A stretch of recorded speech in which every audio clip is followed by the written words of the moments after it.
La gazelle dorée.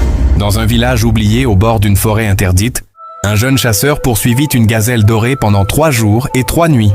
Mais lorsqu'il réussit enfin à l'encercler près d'une rivière sacrée, la créature leva les yeux vers lui et parla avec la voix de sa mère disparue. « Aussi, mon fils, pourquoi veux-tu tuer celle qui t'a élevé ?»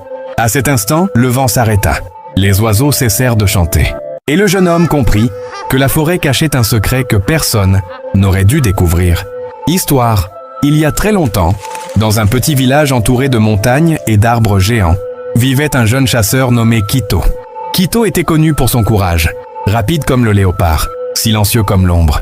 Mais derrière sa force se cachait une profonde tristesse. Quand il était enfant, sa mère avait mystérieusement disparu dans la forêt sacrée. Les anciens racontaient qu'elle avait été emportée par les esprits de la rivière. D'autres disaient qu'elle avait abandonné le village. Mais Quito refusait d'y croire. Chaque nuit, il regardait les étoiles en espérant revoir un jour son visage. Les années passèrent. Le garçon devint homme, et la pauvreté frappa le village. Les récoltes mouraient, les rivières séchaient. Les chasseurs revenaient les mains vides. Un soir, le chef du village convoqua tous les hommes autour du feu. Celui qui ramènera la gazelle dorée sauvera notre peuple. Sa peau apporte richesse. Ses cornes guérissent les maladies. Un lourd silence tomba, car tout le monde connaissait la légende. La gazelle dorée n'était pas un animal ordinaire. On disait qu'elle apparaissait seulement haut. Personne portant une grande douleur dans leur cœur. Et ceux qui la poursuivaient ne revenaient jamais. Mais Quito se leva. « J'irai ». Les anciens baissèrent les yeux. Une vieille femme murmura « La forêt prend toujours quelque chose en échange ». Mais Quito ne recula pas. À l'aube, il prit sa lance, un couteau ancien et un petit collier appartenant à sa mère. Puis il entra dans la forêt interdite. La forêt était étrange. Même le soleil semblait avoir peur d'y entrer. Les arbres murmuraient sous le vent. Des silhouettes apparaissaient entre les branches avant de disparaître aussitôt. La première nuit, Quito entendit des pleurs dans l'obscurité.